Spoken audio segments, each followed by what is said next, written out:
Hi, this is Little Dwarf playing games while rambling incoherently into a microphone. Why? Well, just because I can, and they continue with Vampire the Masquerade, Coteries of New York, blind. Now, last time I just narrowly escaped distraction, so let's continue. A few minutes later, your consciousness fades and you take a plunge into the darkness again, sinking, sinking, sinking.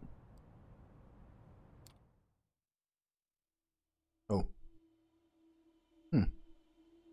It's interesting that I have to manually click to rest as if I had some other choice. Maybe, so you see this is a map of the city. So maybe I will have different activities to do each night, and I can rest if I decide that I have done enough. For example, if I'm out of blood, so that I cannot function any longer, I can rest, but maybe I can do extra things instead. For now, it seems there's nothing else to do but rest. So let's do it. Hunger is at the heart of the vampire's existence. To ignore it is to tempt the beast to take over in its desire to feed. To overindulge in feeding might threaten the masquerade while staining what humanity you have left.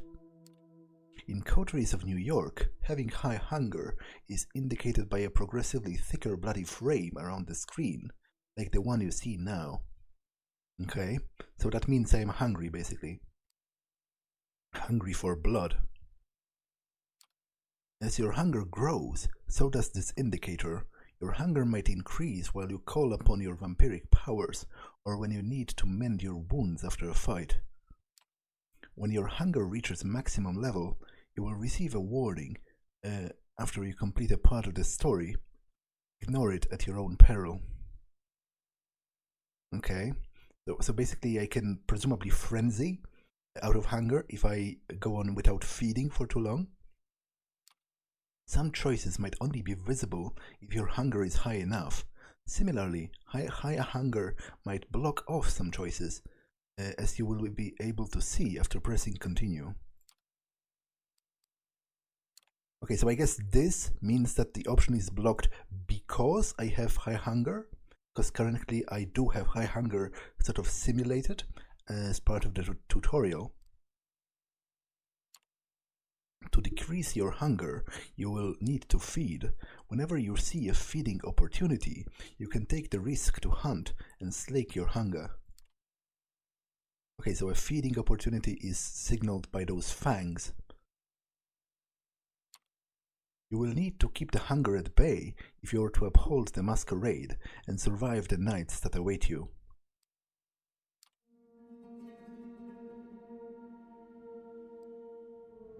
Oh, I didn't click rest this time. It just happened. You open your eyes. The bed isn't warm. The room is filled with artificial light from the ceiling. The solid metal door is closed. Normally, you'd stretch for a bit. On some mornings, you'd probably throw the quilt over yourself and snooze a moment longer. But that was before. The way you woke up now, you are fully conscious. No grogginess, nothing weighing you down, just the nagging need in the back of your head. Hunger, not as severe as last time, but unmistakably there. You get up and open the door to the main room.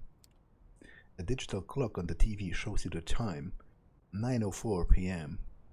You walk over to the blinds and retract them cautiously. The only light coming in is the NYC's artificial nighttime luminescence. So that's what your waking hours are going to look like now. You missed the sunlight already. You're seriously considering just walking out of your apartment and figuring all of this by yourself, but then you come back to the memory of Kadir's exotic sword being raised in the gallery. Maybe sticking around isn't that bad of an idea after all. You keep jumping channels for around half an hour, and then switch to the streaming services. Almost as if the universe had a bad sense of irony, you catch True Blood in the flood of recommendations. The doorbell rings. Sophie. Good evening, Matt. Slept well? like a dead man. Curious wording, but that's far from the truth. That's not far from the truth, I suppose. No use dwelling on it. I think you will agree with time. You made the right choice yesterday. I can teach you many things about yourself, your blood, its desires and powers. We will begin tonight. You are hungry, yes? I am sure that you are. Our kind always is. There is only one remedy, the blood. The drinks we had yesterday at the Elysium are not the usual way you slake your thirst. So tonight I will assist you in your first foray into hunting. You need to learn the sense of the kind of blood you desire, to understand how you can use the kind's vulnerabilities to your advantage.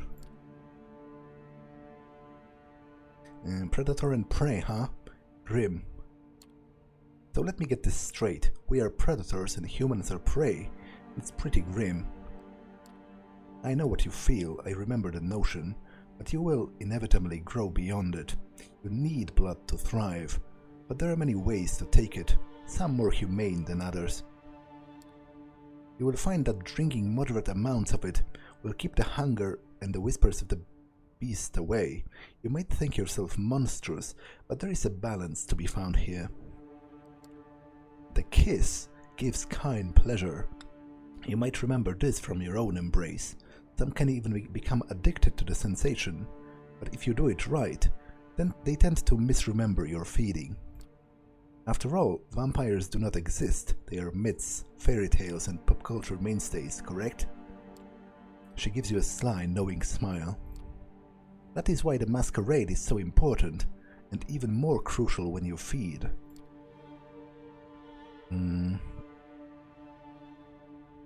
So, how do you cover your tracks? Biting people leaves marks, right? And the victims remember your face? You shouldn't concern yourself with leaving marks. They are easy to conceal. You just need to bite carefully and then lick the punctures closed. That's all there is to it. As for being remembered, as I mentioned, the kiss is an ecstatic experience, so Kine can barely recall the details. And even when they do, the city is enormous. You could spend days on the streets and not see the same face twice. Use that to your advantage. Feeding from the same area repeatedly can be dangerous, but by branching out, you risk the ire of other kindred whose domains you trespass. Lucky for you, NYC is more forgiving in this regard. New York City is in somewhat of a unique position. Many of its neighborhoods remain contested or unclaimed. The reason for this is a lesson for another time, but keep the following in mind. Take the opportunities to feed when they present themselves these upcoming nights. As long as you hunt cautiously and respect the masquerade at all times, you should be fine. To wit, I want you to join me for a trip tonight. Come downstairs. Gregory is waiting for us. The busy streets fills with the air.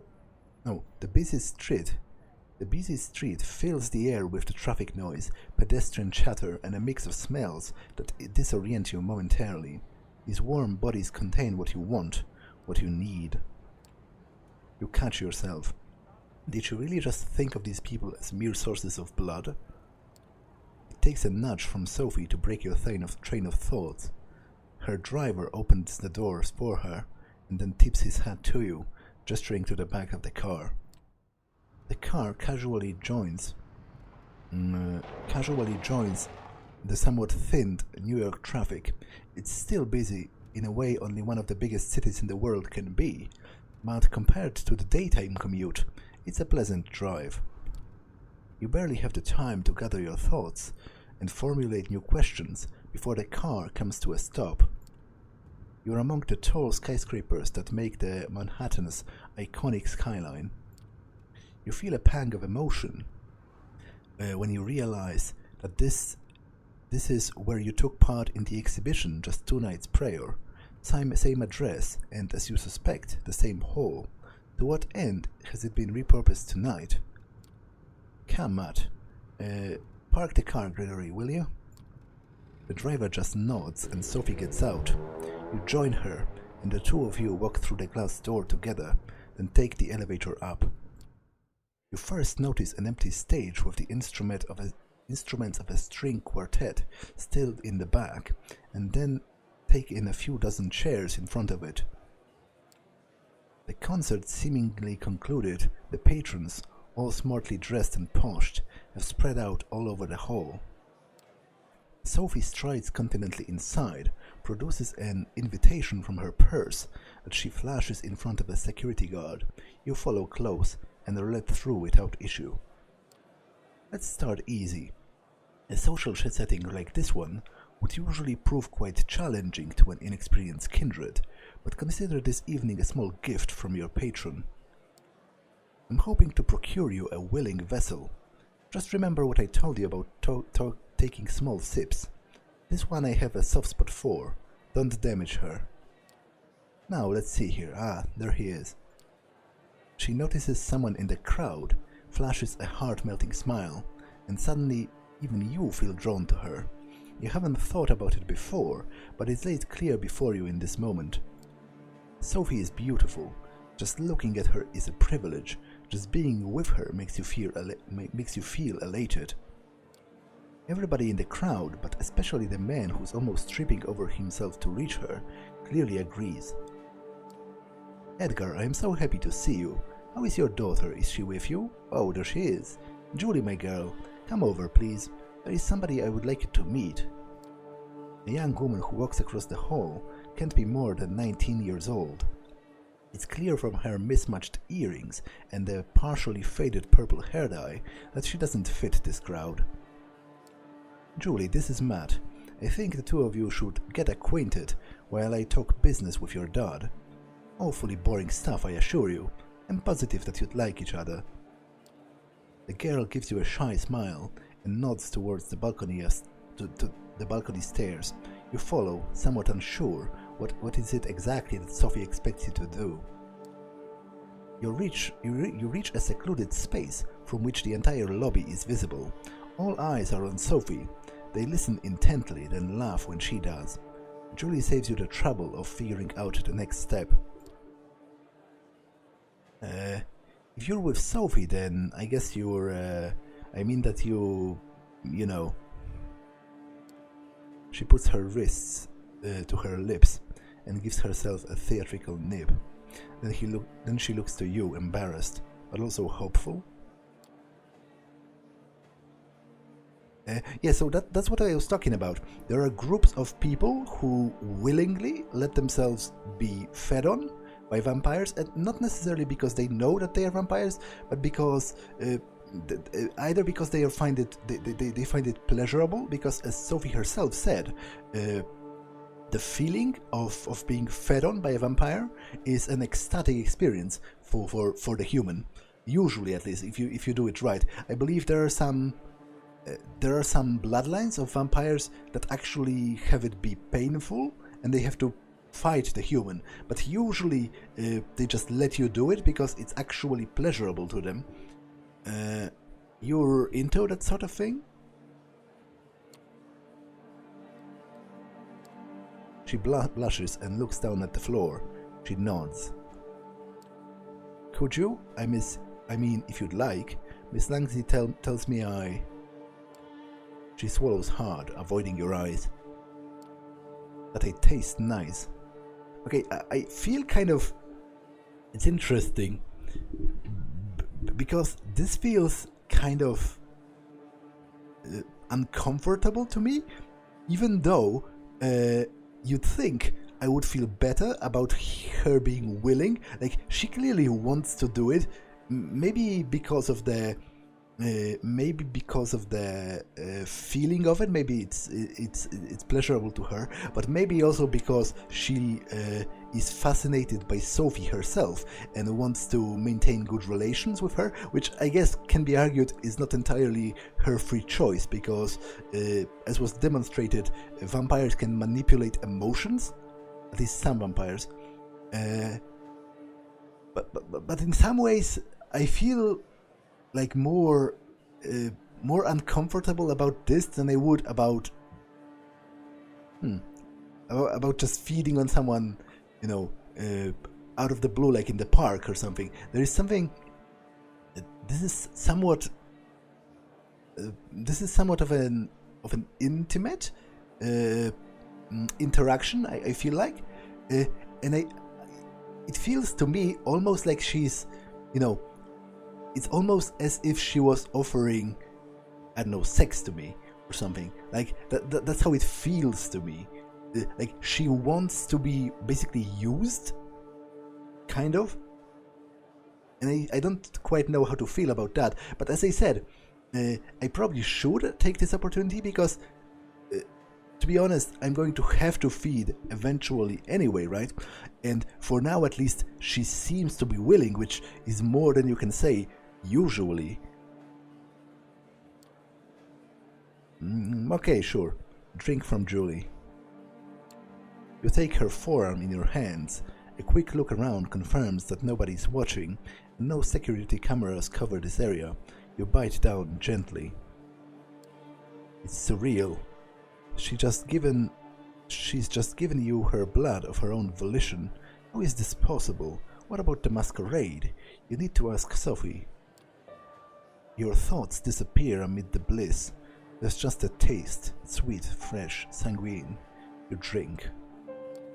And drink. And drink. Am I going to kill her? That would be unfortunate. No, stop, stop, stop. You tear away from the girl harder than you wanted. Still, the bite leaves just tiny punctures, almost as if by instinct you lick them clean, and the two holes become concealed, just like that. Julie is now leaning on the wall, pale, wobbly on her feet, but happy? She lets out a dreamy sigh, opens her eyes. A few tears fall onto her shirt, tears of joy. I feel dirty about this, in a way. Which again is weird, because you'd think it would be better than doing this to someone who doesn't want it, but I feel like I have this nagging feeling that her wanting it, like, I feel like she's not entirely in control of her own desires. Thank you. Thank you. Please, can you walk me downstairs? My dad, he doesn't know. He thinks that it's a condition. Miss Langley told him so. She leans on you and requests you walk her over to the bench. She takes a seat and smiles at you. Crowd around Sophie disperses slowly. Looking at her now, only some residual awe hangs in the air. Yes, she's pretty, maybe even beautiful, sure, but not your type. What came over you before? You walk over to her. Edgar, dear, it was splendid talking to you, but we need to get going. Give Julie my best wishes. Come with, Matt. Gregory is waiting for you out front. It's only in the car that Sophie addresses you. I can tell from your look that you took the opportunity. Good for you. That girl's exquisite, don't you think? You wouldn't tell by her demeanor, but she has so much passion. It brings out a unique bouquet in her blood. Yeah, I feel like I took advantage of her. Exactly. That's how I feel. This all feels wrong. I feel like I violated her, like I took advantage of her. Oh please, spare me your dramatics. I'm sure she was happy sharing herself. She's such a sheltered girl. Let her have fun from time to time. Time for the next stop. Training wheels off this time. Gregory, Flashing Meadows, please. The driver takes the car over to Williamsburg Bridge. You settle your thoughts. What did you do to the people back there? Those people back at the hall, they were all entranced. Even I was under your spell. What was that?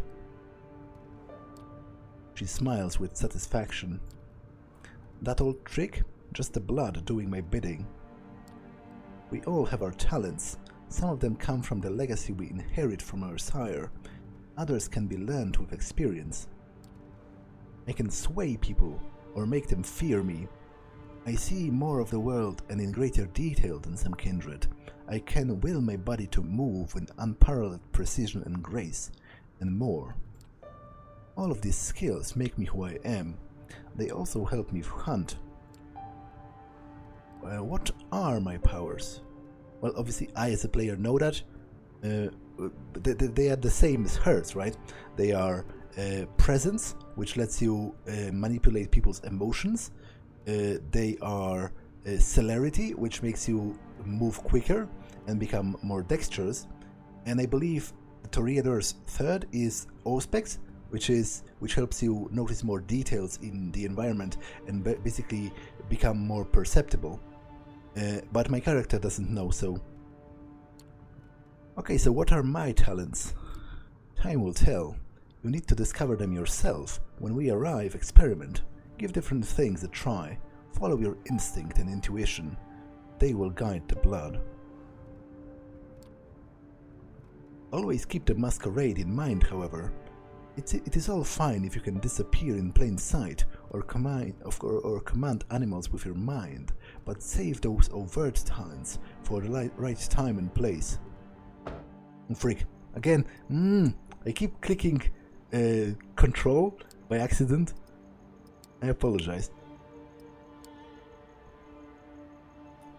It only takes you half an hour to reach the park at this time of night. Both you and Sophie leave the car, with Gregory left behind to find a parking spot and keep an eye on the car. Sophie seems deep in thought. She takes in the surrounding with a dreamy gaze. The sky is surprisingly clear tonight, the stars just barely visible in the light-polluted aura of the city.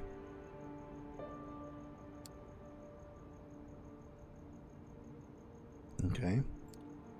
I feel like having a snack myself. I'll be by the fountain. Go, look for somebody to your liking. See what effects you can achieve with your blood. But only pick one victim. Just one. Then come back. Seeing how she seems not altogether here right now, you decide to leave Sophie to her own devices and seek out your prey. From here, it looks like you have a few choices. Just taking a stroll around the park and finding some isolated jogger or someone like them could work, but focusing on one area might work better. The New York State Pavilion might work as a secluded spot. There's a skate park nearby, and worst case scenario, there's bound to be some unfortunate wino around. Or maybe the tennis court nearby? There's light coming from there, and somebody might still be playing a late night match. They won't be alone, but they might be tired and let their guard down.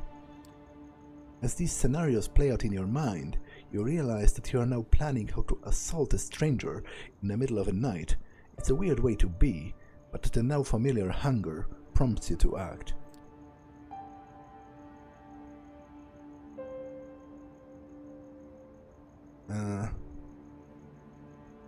Okay, I feel like the tennis court is a bad idea because you can't play a tennis match against yourself.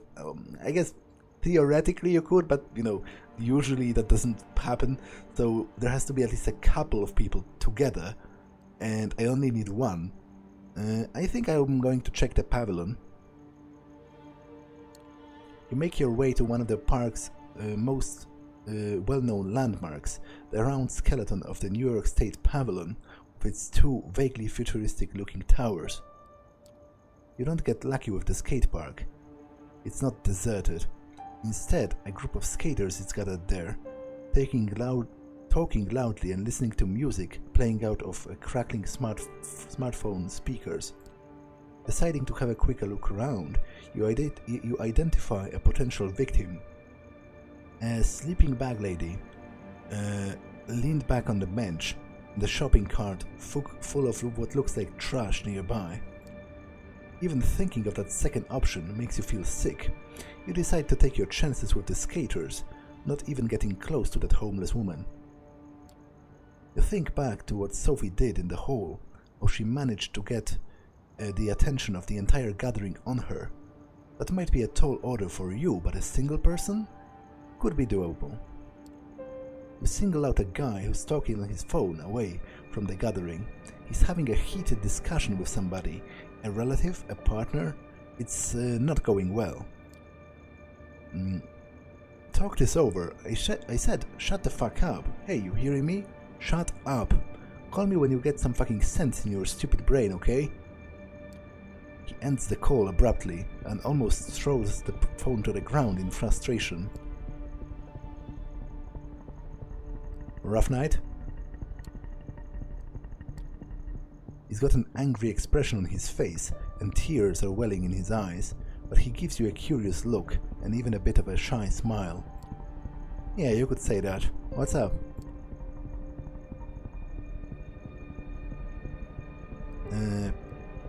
I've got a cure for that downer. I got something that will put a smile on your face. He takes a few steps forward, away from his buddies, who remain totally oblivious to what's happening, but you can see your influence fading. You take your chance and lunge. Okay, that's not how I envisioned this working out, but well, your fangs sink into his exposed shoulder. He shivers and lets out a moan. His phone hits the pavement, and you hear the casing crack. His blood tastes like a clash of hot emotion and melancholy, laced with some artificial stimulant you can't quite place. An energy drink, a recreational drug. It's a strange mix. Yeah, in fact, that's like the only way vampires can get drunk, or like they can get intoxicated, by consuming the blood of people who are under the influence of drugs themselves.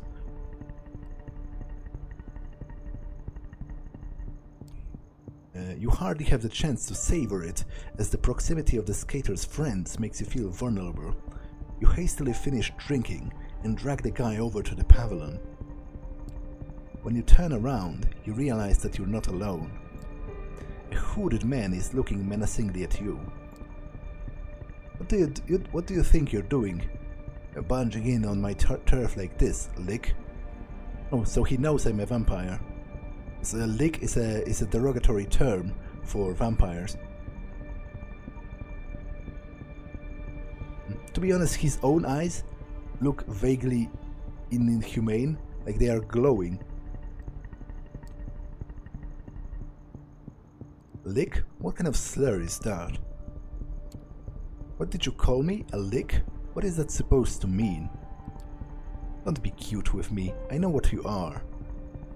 Shove that masquerade bullshit up your ass. Better tell me who you're with before my posse shows up and we beat it out of you.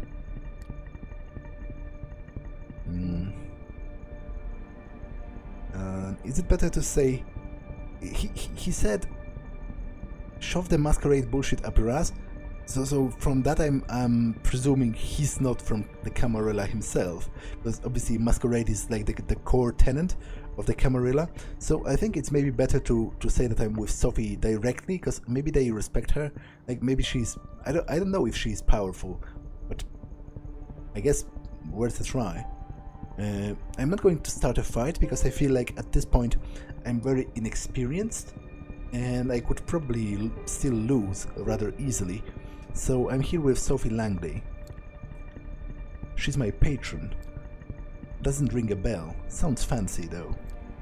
He licks his lips, exposing his fangs and looking at you voraciously. A nervous tick or an attempt at intimidation. So he's a vampire as well. I wonder, what would Callahan do if I brought you in, huh? Break your shins? If you out to be kissed by the sun? Oh, concrete shoes maybe. He's old school like that. Call for help, or I can run back to Sophie. I don't feel confident in my own abilities to fight at this moment, because Matt, the protagonist himself, back from his living days, there wasn't any mention of him having any kind of combat experience or any kind of, martial arts training or, defense classes or self-defense classes or anything. And I am not all of not all that experienced as a vampire either. Like, I've literally been a vampire for 2 days. So I think, like, running is... Because calling for help might be bad as well, because it might create a scene. Although I guess it's bad for him as well. But then again, he said there are his buddies around. So I think I'm just going to run away. You take off fast, faster than you've ever run.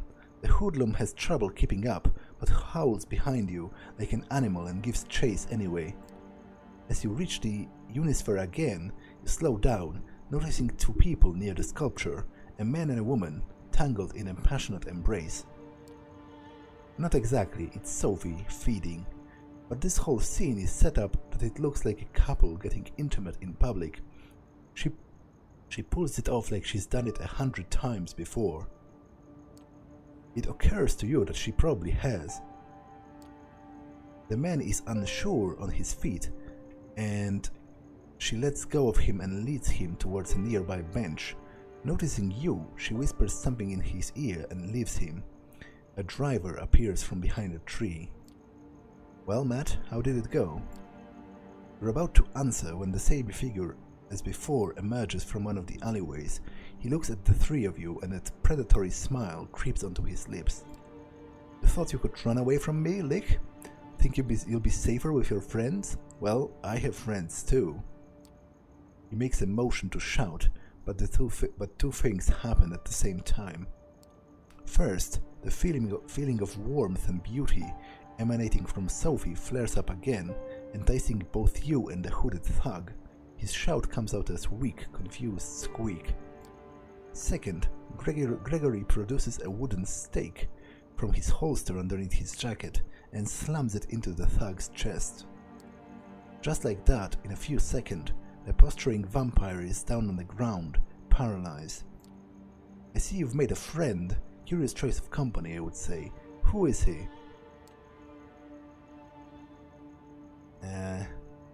Well, he mentioned someone called Callahan. He said something about presenting me to somebody named Callahan. Ever heard of him? She looks shocked for a split second, then recovers her usual countenance. Yes, I have. This hoodlum is Anarch then. Curious, Corona Park has not been claimed by any kindred, last I checked. Let's go to the car. We'll put him in the trunk and present him to Kadir tomorrow night. I'm sure he'll be delighted to make this unbound's acquaintance. Gregory carries the staked vampire and dumps him into the car's trunk like a mannequin. It's a strange sight, and you're quite happy you're not in the poor fucker's shoes right now. It's almost surprising that you can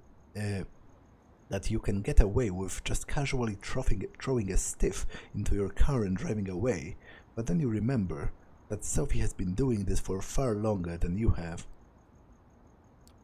Still, the nagging thought that anything you did tonight could have been recorded on a CCTV camera or picked up by a rando with half a decent smartphone and streamed online fills you with dread. Hunting and using your abilities is a dangerous business. It's clear that this whole being a vampire thing has about as many caveats as it has perks.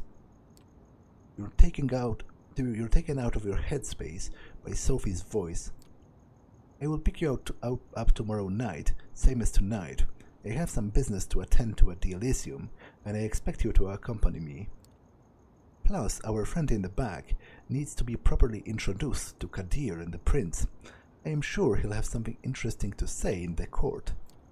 Your voice is cold, cruel, nothing like the enchanting personality she showed at the gallery earlier tonight. Sophie is clearly a woman of many faces. What's going to happen to him? Well, I assume it's death. The usual, I imagine. Interrogation by Kadir, probably in the basement of the gallery. A quick trial with the prince in attendance if she's there tomorrow night. A swift execution is the verdict.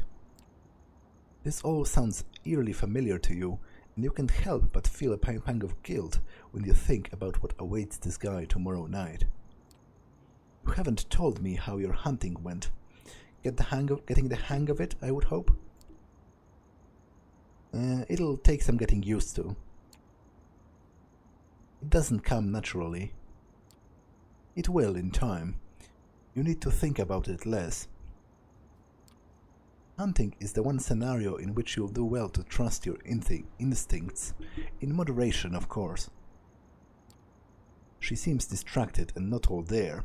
Her thoughts drift, and the car remains silent until you reach your apartment. We'll pick you up tomorrow evening. Good night. Just like that, without any further courtesy, she leaves, driven to her apartment by Gregory, with her body in the trunk, right in the middle of Manhattan. Did you cross paths with a situation like this in the past, unknowingly? What other secrets did you pass on the street without knowing their true nature? Your haven is just as you left it a few hours ago. Although the sun won't come up for some time, you feel tired. You've learned something about yourself today, and it'll take time to process. You're not in the mood for television, and a few books on the shelves in the apartment are either in languages you don't speak or sound like a boring read. Nothing left to do but rest. You settle in the middle of a back room and lock the door.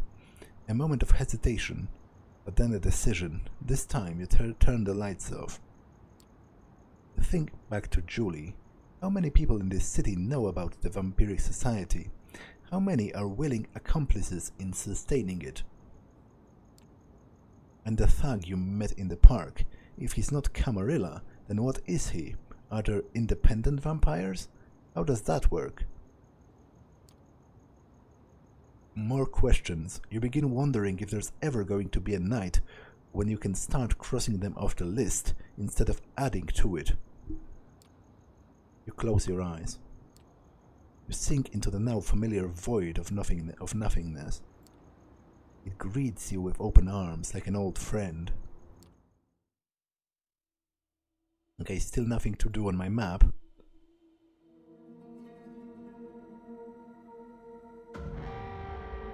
You open your eyes. It's pitch dark here, the blackness of a coffin drifting in the abyss. Right, the light. You grasp for the switch and flip it. The familiar cramped room with a steel door and no windows comes into view. You emerge from the bedroom fully awake, just like yesterday. This time, however, Sophie is waiting for you, comfortably seated on the sofa in your living room. A book in her hand, The Melancholy of Resistance. The title is sure on brand. So what was that a reference to my situation? Like how it so far has been pointless to resist what was happening to me? Good evening, Matt. Good evening. I hope you rested well. Tonight will be quite eventful, I think. Okay. Come, we have an appointment. I received word Elysium would be called again tonight on account of your unruly friend from Corona Park. This should be a great opportunity for you to mingle. She keeps talking as you walk downstairs and get into a car. Gregory gives you a slight nod and a small smile while opening the door for Sophie. He starts the car when you take your seat in the back. Most of the Primogen Council is bound to be there, at least those who usually attend. Probably some other important personalities you'd do well to at least learn about. Who should I talk to?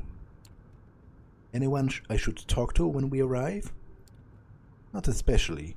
My advice would be to try to talk to the prince and perhaps reassure her of your gratefulness for being spared, and maybe speak to Kadir on the same topic if you get a hold of him. The Primogen I would advise against. They are a rather stuck-up group, all told, and if they will talk to you, they might try to secure you for some nefarious purpose, I wouldn't appreciate that.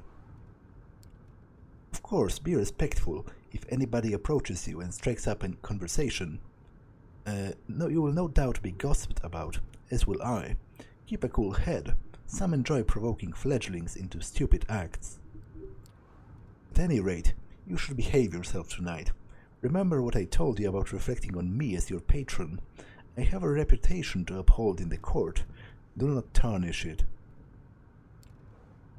There is it. No, there it is. She might have saved you, she might be protecting and teaching you, but it's clear what she's really concerned about, her own interests. You step into the art hall with something of a bad memory. The last time you were here, your entire world had been turned upside down, and your existence nearly ended. But tonight, there is very little outward hostility. Yes, Kadir gives you a look that's definitely intended to remind you of your place, but the prince, also in attendance, seems pleased to see you. Welcome, Sophie. Matt, did I get that right? Good evening to the both of you. I understand that there is somebody else you wish to present to the court tonight. Okay, I feel like, again, this is a decent-ish enough place to end, because, again, I don't want to end the meeting in the middle. So, that's all for this one, and I will see you in the next one. Bye.